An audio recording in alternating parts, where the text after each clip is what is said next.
We're going to talk to Jay O'Brien, our friend from ABC News. He'll pop on the line here in a second. He's in D.C. watching this.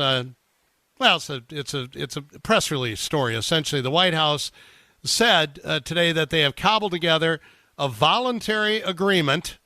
Everybody will play nice. Amazon, Google, Meta, Microsoft, and I think 3 or 4 other Death Stars will all play nice and share their information. And protect us from AI. Set the AI safeguards. And I was just looking at some of the text messages here, and Mike in Oswego said, it reminds me of a phrase, peace in our time. That's excellent, Mike. That made me laugh. Thank you so much. The president went out of his way to say, look, we'll just keep our eye on the prize. It'll be fine, Mr. President. But we must be clear-eyed and vigilant about the threats of emerging technologies that can pose, don't have to, but can pose to our democracy and our values. Americans are seeing how advanced artificial intelligence and the pace of innovation have the power to disrupt jobs and industries. These commitments are a promising step, but we have a lot more work to do together. Thank you. So what could go wrong? The Skynet funding bill is passed. The system goes online on August 4th, 1997. Human decisions are removed from strategic defense. Skynet begins to learn at a geometric rate. It becomes self-aware at 2:14 a.m. Eastern Time, August 29th. All right, Amazon, Google, Meta, Microsoft, and others are leading the development of artificial intelligence technology, and they've all agreed to meet a set of AI safeguards brokered by the Biden administration. They had a big press conference on this today. They're securing testing on security commitments. Wow, that sounds that sounds Orwellian. Let's start with Jay O'Brien, ABC News in D.C. This so-called voluntary agreement, isn't this like closing the barn door after the horses have all run?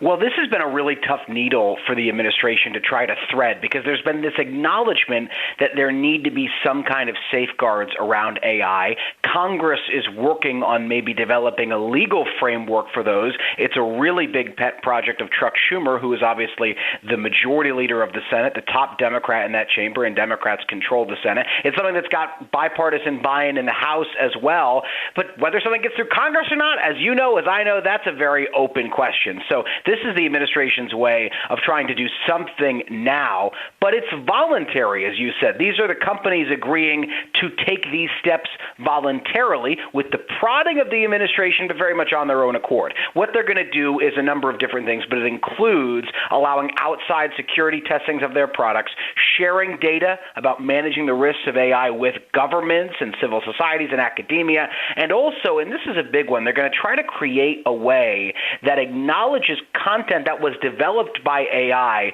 with a watermark. How you pull that off is very much unclear because there's obviously AI-developed content that doesn't fall under the umbrella of these companies. So does that content qualify, or do those individual platforms also have to buy into this watermark? But this is an early step in trying to regulate AI because this is a significant issue that faces this administration. Have these companies agreed to share proprietary information with each other? I doubt that.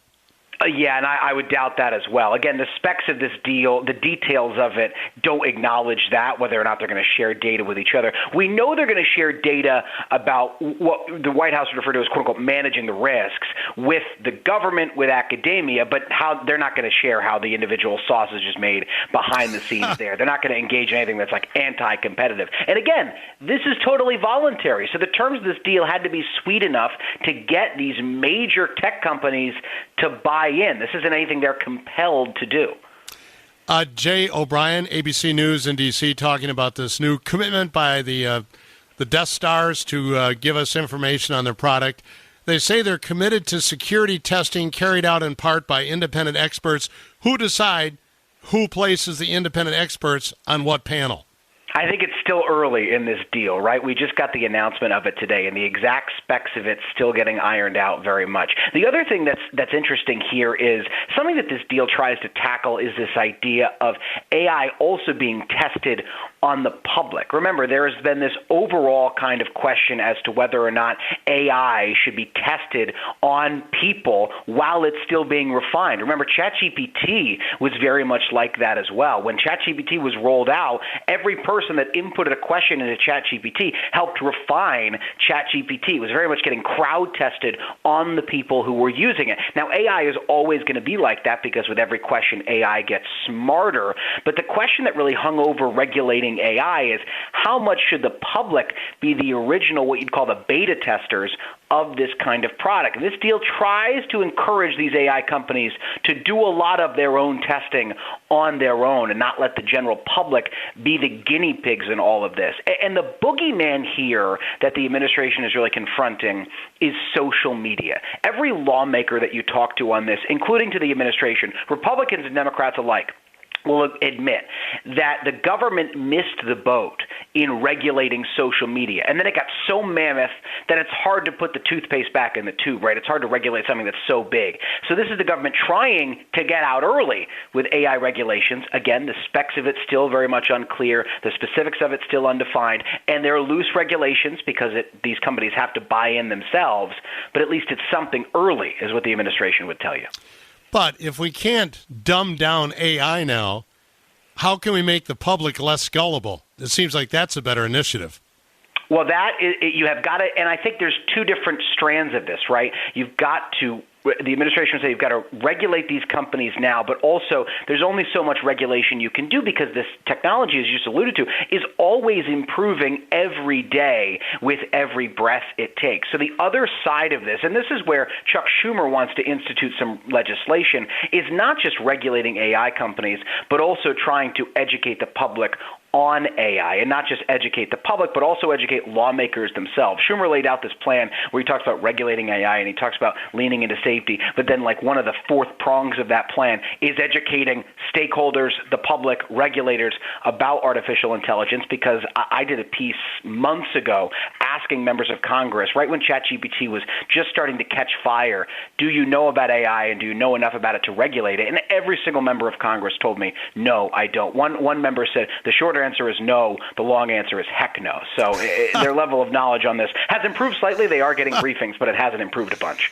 When you asked Chuck Grassley that, did he say, I know nothing about this, but I can still do push-ups. Want to see me? I did not see Senator Grassley for that piece. No, the short answer is no. The long answer is heck no. Came from John Kennedy, who likes to give you colorful answers in the floor of the Senate. Did the Republicans weigh in on any of this today? It's interesting. We don't hear much from Republicans writ large about AI regulation. One of the things we do hear from Republicans consistently when it comes to this, and not specifically on this White House plan, but overall on AI regulation, is they don't want to create regulation that's anti-competitive, as what we were talking about earlier. They don't want to stifle industry, and they don't want the federal government to be helicoptering over the AI industry. But these regulations are not really that because they're so voluntary, right? I think the thing that you'll see pushback from those who don't want anti-competitive legislation or regulation is when legislation starts to get rolled out, and the question becomes how much does the federal government play a role in individual tech industry. But let's be honest, there is an appetite amongst Hill Republicans to regulate the tech industry. So how they thread that needle is still unclear. When the Terminator shows up, is the Terminator more likely to be a Republican or a Democrat or an independent? I'll let you answer that question. That one, I don't have a good one for you on. Jay O'Brien, thank you, sir. Have a terrific weekend. Thank you, John. We're about to go down to a meeting, which I'll catch up with them later. So thank you. Mr. President, can you tell us about the hacking of cabinet officials by China and the threshold of concern you have about that, sir? You ready? Yes. How we get these guys down? Huh? What?